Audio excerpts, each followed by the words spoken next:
السلام علیکم ورحمۃ اللہ وبرکاتہ۔ آپ سب کا ایک بار پھر سے رخسانہ اکیڈمی یعنی آپ کے ہی چینل میں آپ کا سواگت ہے، استقبال ہے۔ امید کرتا ہوں کہ آپ سب لوگ اچھے ہوں گے، خیریت سے ہوں گے، عافیت سے ہوں گے اور اپنی پڑھائی کو مسلسل استمرار کے ساتھ نئی جہت کی طرف اور نئی اونچائی کی طرف روز بروز آگے بڑھا رہے ہوں گے اور خوب محنت کر رہے ہوں گے، اور انشاءاللہ تعالی جب محنت آپ کی عادت بن جاتی ہے تو پھر کامیابی آپ کی مقدر بن جاتی ہے۔ اس امید کے ساتھ آج ایک نئے کلاس کا ہم کہہ لیجئے کہ آغاز کر رہے ہیں، نئے درس کا آغاز کر رہے ہیں، اور آج کا جو سبق ہے وہ بہت ہی خاص ہونے والا ہے۔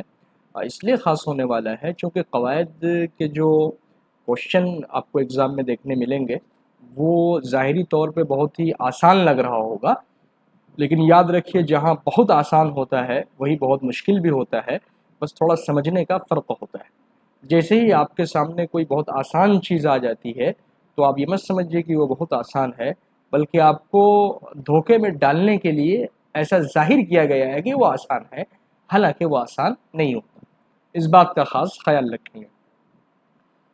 تو بہت سارے لوگ جو ہیں آج کلاس دیکھ رہے ہوں گے اور دیکھیں گے بھی، آپ کو لگ رہا ہوگا بہت ساری چیزیں آپ کو یاد رہتی ہیں کہ فلاں محدث فلاں ادیب کب پیدا ہوا تھا، کب وفات ہوئی ان کی، یہ ساری چیزیں آپ کو پتہ ہوتی ہے، لیکن جو بنیادی چیزیں ہوتی ہیں آپ وہ بھول جاتے ہیں۔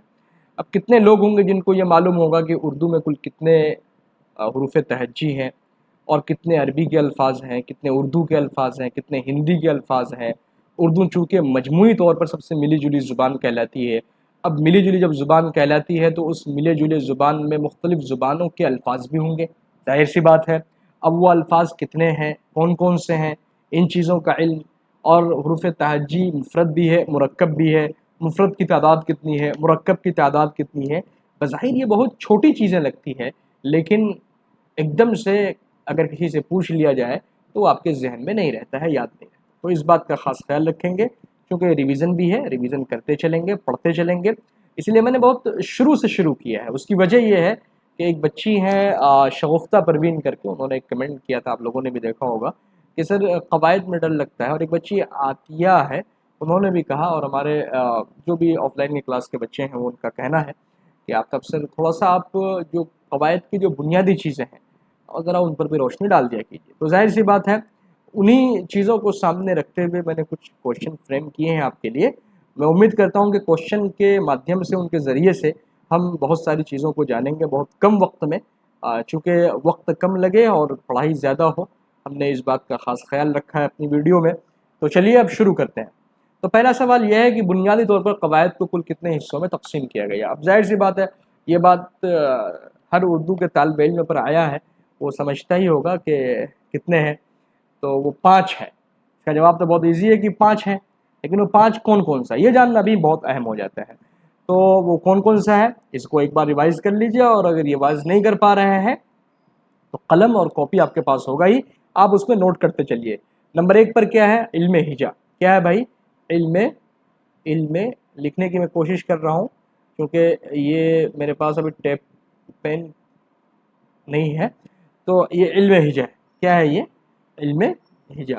چلیے آپ لوگ سنتے جائیے، چونکہ لکھنے بیٹھے تو پتہ چلا کہ ویڈیو بہت لمبی ہو جائے گی، تو اس بات کا خاص خیال رکھیں گے۔ آپ لوگ لکھتے چلیے، اور اگر لکھ نہیں پا رہے ہیں تو ریوائز کرتے چلیے۔ نمبر 1 کیا ہے؟ علم ہجا۔ نمبر 2 ہے علم صرف۔ نمبر 3 ہے علم نحو، اور نمبر 4 ہے علم بلاغت۔ نمبر 5 ہے علم عروض۔ اب علم ہجا بھی اس کو بعض لوگ پڑھتے ہیں، کوئی غلط بات نہیں، پڑھا جا سکتا ہے۔ اب علم ہجا کا تعلق کس سے ہے بھائی؟ حرکات و سکنات سے ہے، تلفظ کی صحیح جانکاری سے، اس بات کا خاص خیال رکھیں گے۔ یعنی صحیح پروننسیشن، صحیح تلفظ کی ادائیگی کسی بھی زبان کے لیے ضروری ہے۔ مان لیا جائے آپ انگریزی بول رہے ہیں، اس میں کہاں اسٹیشن بولنا ہے اور کہاں اسٹیشن بول دیا آپ نے، ایسے ہی کہاں شین اور کہاں سین، کہاں زے اور کہاں زے، بڑی زے ہے نا، ان چیزوں کے فرق کے ساتھ ہی زبان میں خوبصورتی پیدا ہوتی ہے، سننے والے پر اچھا امپریشن پڑتا ہے، اور آپ زبان کے ہی معلم بننے جا رہے ہیں، استاذ بننے جا رہے ہیں، تو ظاہر سی بات ہے آپ کی زبان بہت اعلیٰ اور معیاری ہونی چاہیے، کیونکہ آپ زبان پڑھا رہے ہیں، آپ صاحب زبان کے فہرست میں شامل ہو رہے ہیں، ہے نا، لینگویج کے ٹیچر بننے جا رہے ہیں، تو اس بات کا خاص خیال رکھیں گے۔ اور علم ہجا میں کیا ہوتا ہے؟ حرکات و سکنات تلفظ کی صحیح جانکاری کا جو علم ہے وہ ہمیں کہاں ملتا ہے؟ علم ہجا یا حجہ میں ملتا ہے۔ نمبر 2 پر آتا ہے علم صرف۔ علم صرف میں کیا ہوتا ہے؟ اب وہ جو لفظ نکلا ہے ان کا اشتقاق کہاں سے ہے، کہاں سے وہ مشتق ہوا ہے، کہاں سے وہ نکلا ہے، مخرج کیا ہے اس کا، گردان کیا ہے اس کی، تشکیل کیا ہے اس کی، کیسے وہ بنا ہے۔ صرف کا مطلب ہی تبدیلی ہوتا ہے، تغیر ہوتا ہے۔ اور تصریف الریاح والسحاب المسخر بین السماء والارض ہے نا، تو تصریف کا مطلب ہی کیا ہوتا ہے؟ الٹ پھیر، الٹا پلٹا، یعنی لفظوں کی گردان، تشکیل، اشتقاق وغیرہ وغیرہ۔ نمبر 3 پر آتا ہے علم نحو۔ علم نحو میں کیا ہوتا ہے؟ جو الفاظ آپ نے پڑھے ہیں، جانے ہیں، سمجھے ہیں، اب ان کو آپ جوڑیں گے نا، اب جوڑنے میں اس خوبصورتی کا خاص خیال رکھنا کہ پڑھنے والا جب پڑھے تو ان کو مائل ہوئے بغیر وہ نہ رہ پائے، اور جب آپ بولیں تو سننے والا کہے واہ کیا بولا ہے، الحمدللہ، ماشاء اللہ، اشش کرنے لگے۔ تو جب آپ جملوں کو جوڑتے ہیں اور آپ کی جو ترکیب ہوتی ہے لفظوں کی بناوٹ کے ساخت کے لحاظ سے، آپ ان کو ایک ایک تہ میں آپ اس کو بٹھاتے جاتے ہیں، فٹ کرتے جاتے ہیں، اور آپ کے زبان سے جب وہ الفاظ ادا ہوتے ہیں ان کی ادائیگی کے ساتھ، صحیح تلفظ کی ادائیگی کے ساتھ، جب آپ کسی کو کوئی بات کہہ رہے ہوتے ہیں تو سننے والا متاثر ہوتا ہے۔ تو حسن ترتیب کا جو علم ہے وہ کہاں ملتا ہے ہمیں؟ علم نحو میں ملتا ہے۔ علم بلاغت کیا ہوتا ہے بھائی؟ بلاغت یہ تقریر و تحریر میں خاص طور سے دلکشی اور سلاست پیدا کرنے کے لیے اس علم میں، اس بارے میں جانکاری ہمیں ملتی ہے۔ علم عروض کیا ہوتا ہے؟ عین، را، واو اور ضاد۔ اس کا کیا مطلب ہوا؟ جو اشعار کہتے ہیں تو اشعار میں موضوع اور غیر موضوع جو ان کے میزان ہیں ان پر جن فن میں بحث ہوتی ہے وہ علم عروض کہلاتا ہے۔ تو آپ اس بات کا خاص خیال رکھیں گے، یہ 5 کون سے ہیں، آپ اس کو ایک بار میمورائز کر لیں گے اور لکھ لیں گے اور اس کو ایک بار ریوائز بھی کرتے رہیں گے انشاءاللہ۔ نمبر 2 کیا ہے بھائی؟ وہ کلمہ جس سے کسی کام میں کرنے یا ہونے کا علم ہو وہ کیا کہلاتا ہے؟ جس سے کسی کام کے کرنے یا ہونے کا علم ہو۔ اب دیکھیے کام کب کیا جائے گا؟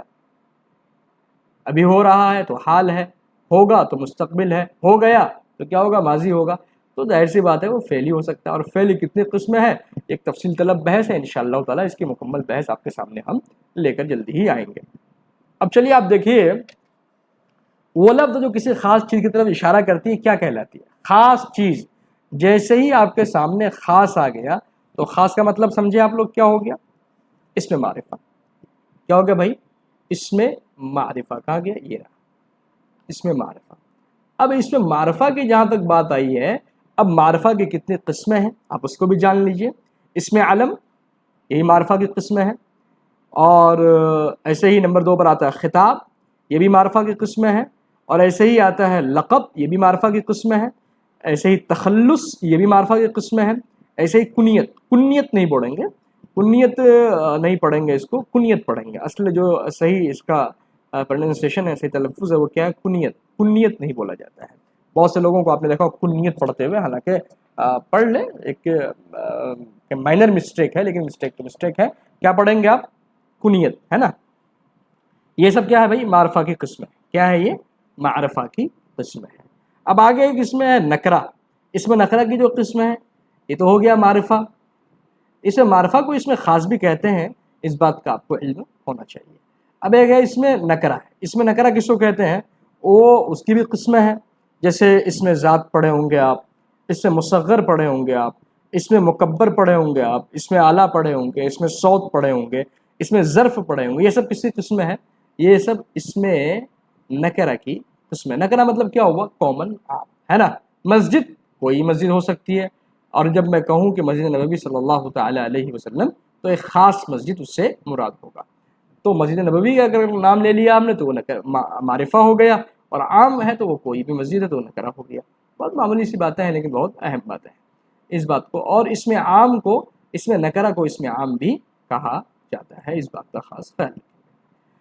چلیے آگے سوال ہے کہ صابر کی شادی دھوم دھام سے ہوئی، اس میں دھام کیا ہے؟ تو اس بات کا خاص یہ سوال جو ہے، صابر کی شادی، ابوذر کی شادی، مجسم کی شادی دھوم دھام سے ہوئی، عارف کی شادی، یہ کیا ہے بھائی؟ دھوم دھام۔ دھام کیا لفظ آیا؟ آپ نے پڑھا ہوگا۔ دھوم دھام کیا ہے؟ یہ محمل ہے، حالانکہ اس کا جواب کیا ہوگا؟ اس کا جواب ہوگا کوئی نہیں، مطلب کوئی، ٹھیک ہے۔ جس اسم سے کسی عام جگہ کی طرف اشارہ ہو کیا کہلاتا ہے؟ ابھی میں نے بتایا، ابھی جسٹ، اگر اس کا جواب مجھے دوبارہ بتانا پڑے تو پھر بیکار ہے۔ کیا ہوتا ہے بھائی؟ وہ اسم نکرہ ہوتا ہے، آپ جانتے ہیں اسم نکرہ کی قسمیں میں نے بتائی ہے آپ کو، اور مختصر میں بتایا ہے، ابھی آپ صرف ان قسمیں جان لیجئے، اب وہ کیا ہوتا ہے اس پر بھی چرچا کر لیں گے، اور چرچا کرتے ہیں لمبا ہو جائے گا، ایک نیا ویڈیو اس کے لیے ہم بناتے ہیں، ٹھیک ہے نا۔ اب بتائیے شاعر اپنے نام کے علاوہ، اب سوال ہے کوئی اور نام استعمال کرے تو وہ قواعد کی اصطلاح میں کیا کہلاتا ہے؟ لقب، خطاب، کنیت، ایک سے زائد کوئی نہیں، کیا کہلاتا ہے بھائی؟ کیا کہلاتا ہے؟ آپ سب لوگوں کو پتا ہوگا اس کا جواب کیا ہے، وہ تخلص کہلاتا ہے، اور یہاں تخلص نہیں ہے آپشن میں۔ اپنے نام کے علاوہ جو ٹائٹل نیم استعمال کرتے ہیں شعراء حضرات، ادبا حضرات، تو کیا کہلاتے ہیں؟ وہ تخلص کہلاتے ہیں۔ خطاب کیا ہوتا ہے، لقب کیا ہوتا ہے، صفت کی بنیاد پر جو نام رکھ دیا جائے اسے لقب کہتے ہیں، جیسے کلیم اللہ آپ نے سنا ہوگا۔ تخلص کیا ہوتا ہے بھائی؟ جو شاعر اپنی تخلیق میں استعمال کرتا ہے۔ شعراء عام طور سے اسی نام سے جانے جاتے ہیں، جیسے غالب اصل نام کیا ہے بھائی اس کا؟ مرزا عبداللہ خان۔ جیسے حالی اصل نام کیا ہو گیا؟ خواجہ الطاف حسین حالی۔ ایسے فراق گورکھپوری اصل نام کیا ان کا؟ رگھوپتی سہائے۔ تو اس طرح کی چیزیں، اس میں مبالغہ کی نشاندہی کیجیے، سوال ہے اس میں مبالغہ کی نشاندہی کیجیے، تو اس میں مبالغہ کا مطلب ہی ہوتا ہے بڑھا چڑھا کر کے، زیادتی کے ساتھ۔ اب یہاں بچپن، چھوٹا، تو اس میں کوئی مبالغہ نہیں ہے، تو ایسے ہی بھلکڑ، جیسے جھوٹا، انسان جھوٹ بول رہا ہے تو ٹھیک ہے جھوٹا، اب اس کو کہیں کہ نہیں جھٹا ہے، گاؤں زبان میں استعمال کرتے ہیں جھٹا ہے، تو وہی جھٹا ہو گیا، تو وہی کیا ہوگا؟ مبالغہ، یعنی جھوٹ بولنا ہی اس کی عادت ہے۔ بھلکڑ، بھولنا ایک عام سی بات ہے، لیکن بھائی بھلکڑ یعنی بھولتے ہی ہیں، تو کیا ہو گیا بھائی؟ مبالغہ ہو گیا۔ صفت کی کتنی قسمیں یہ بتائیے، یہ بہت ہی امپورٹنٹ سوال ہے بی پی ایس سی کا، اور اس کے تعلق سے کیا ہے کہ اس میں آپ کو سوال دیکھنے کو مل سکتا ہے بی پی ایس سی میں، کیونکہ اس کی وجہ یہ ہے کہ اس طرح کے question B P S C میں اکثر پوچھے جاتے رہے ہیں، اس لیے صفت کی کتنی قسمیں ہیں اور کون کون سی ہے اس کا جاننا بھی بہت اہم ہو جاتا ہے۔ تو اتنا جان لیا جائے کہ صفت کی 5 قسمیں ہیں۔ کتنی قسمیں بھائی؟ صفت کی 5 قسمیں ہیں۔ کون کون سی قسمیں ہیں آپ کو معلوم ہوگا؟ نمبر 1 صفت ذاتی ہے، صفت نسبتی ہے، صفت عددی ہے، صفت مقداری ہے، اور صفت ضمیری ہے۔ اور پھر صفت ذاتی کی 3 قسمیں ہوتی ہے، تفضیل نفسی ہوتی ہے، تفضیل بعض ہوتی ہے، اور تفضیل کل ہوتی ہے۔ تو اس بات کا خاص تفضیل بعض اور تفضیل کل کے سوالات آپ کو آگے دیکھنے کو اس کے بعد فوراً مل سکتے۔ دیکھیں یہ سوال آگے دیکھیے، سوال زید حامد سے زیادہ بہادر ہے، کیا ہے بھائی؟ زید حامد سے زیادہ بہادر ہے، اس میں بتائیے کون سی صفت ہوگی؟ یہ ذاتی ہے یا کل ہے یا بعض ہے؟ بتائیے۔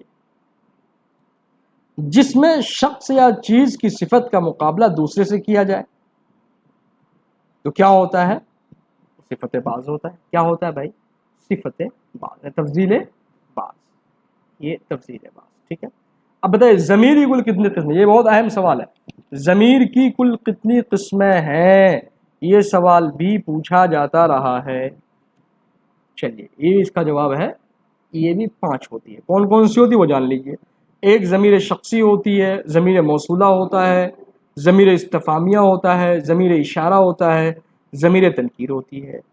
اب ان کی تفصیل بھی الگ الگ ہے، لیکن فی الحال آپ اتنا ہی جان لیجئے کہ ضمیر شخصی، ضمیر موصولہ، ضمیر استفہامیہ، ضمیر اشارہ اور ضمیر تنکیر، یہ یاد رکھیے گا۔ سوال ہے فعل امر کس کو کہا جاتا ہے؟ ظاہر سی بات، امر کا مطلب حکم، جس میں کسی کام کا حکم ہو وہ کیا کہلائے گا؟ فعل امر کہلائے گا۔ جس سے منع کیا گیا وہ فعل نہیں کہلائے گا۔ بہت آسان۔ اب فعل امر کی کتنی قسمیں ہوتی ہے، فعل نہیں کی کل کتنی قسمیں ہوتی ہے، اس کو بھی ہم لوگ جانیں گے۔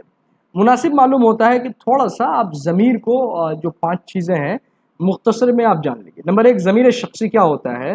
یہ وہ ضمیر ہوتی ہے جو کسی کے واسطے استعمال ہو، پھر اس کی 3 صورتیں ہو جاتی ہے۔ متکلم کی ہوتی ہے، جمع متکلم، واحد متکلم اور جمع متکلم، ہے نا۔ اور ضمیر جو متکلم ہوتی ہے، جو متکلم ہے پھر وہی مخاطب ہوتی ہے، پھر وہی غائب ہو جاتی ہے، ٹھیک ہے نا۔ اس بات کا خاص خیال رکھیں گے آپ لوگ۔ اور اس میں کیا ہے؟ ضمیر موصولہ ہے نا، ایک ضمیر استفہامیہ اور ضمیر موصولہ کیا ہوتی بھائی؟ ضمیر موصولہ وہ ضمیر ہوتی ہے جو اسم کے بدلے استعمال ہوتی ہے، مگر اس کے ساتھ ایک جملہ مزید ساتھ ہوتا ہے۔ اگر وہ جملہ نہ رہے تو اس کا مطلب واضح نہیں ہوتا۔ جیسے وہ شخص جو کل یہاں آیا تھا ایک چور تھا، اس میں جو ہے، اس میں کیا ہے؟ جو، یہ ضمیر موصولہ ہے۔ اس کی مختلف شکلیں ہوتی ہیں، واحد بھی ہوتی ہے، جمع بھی ہوتی ہے نا۔ جو جس نے، جو جنہیں، اس بات کا خاص خیال رکھیں گے آپ لوگ. ایک ضمیر استفہامیہ کے مطلب ہی ہوتا ہے کہ سوال. کون گھر میں آیا؟ استفہامیہ ہے. کس نے قلم چرایا؟ ہے نا. کس نے میرا نوٹ بک لیا؟ تو یہ استفہام ہے، سوال ہے. ایسے ہی تنکیر ایک چیز ہوتی ہے کیا، جو غیر معین اور غیر یقینی چیز یا شخص کے لیے استعمال ہوتی ہے. یہ دو ہیں، کوئی اور کچھ. یہ ضمیر تنکیر کے لیے استعمال ہے، جیسے چپ کیوں ہو، کچھ تو کہو، وغیرہ وغیرہ. تو اس بات کا خاص خیال رکھا جائے. ٹھیک ہے نا. تو یہ چیزیں ہیں، اور بہت ہی مختصر کلاس ہے آج آپ کی. اس کو آپ لوگ دیکھ لیں گے اور دیکھنے کے بعد جو ہے ریوائز کر لیں گے. انشاءاللہ تعالیٰ قواعد کے ایسے ہی کلاسز آپ کو ریگولر بیس پر ملتے رہیں گے انشاءاللہ تعالیٰ. بس تھوڑا الیکشن ہے اس وجہ سے، اور نہ انشاءاللہ تعالیٰ اس کے بعد سے ہم کوشش کریں گے بیک ٹو بیک آپ کو کلاس دینے کی. اور بس آپ لوگ پڑھتے رہیے، وقت آئے گا انشاءاللہ میراتھن کلاس کریں گے، اور جو بھی کوشچن ہے پی وائی کیو ہے اس کو بھی حل کریں گے، اسی کی روشنی میں پڑھیں گے. حالانکہ یہ پی وائی کیو کی روشنی میں ہی کوشچن میں تیار کرتا ہوں. انشاءاللہ تعالیٰ آنے والے وقت میں اس کا لابھ ہوگا، فائدہ ہوگا. جڑے رہیے، ایسے ہی پڑھتے رہیے، محنت سے آگے بڑھتے رہیے. چینل کو سبسکرائب کیجئے، شیئر کیجئے، کمنٹ ضرور کیا کیجئے، اس سے مجھے آپ کے فیڈ بیک کا پتہ چلتا رہتا ہے. ٹھیک ہے بھائی، ٹھیک ہے. السلام علیکم ورحمۃ اللہ وبرکاتہ.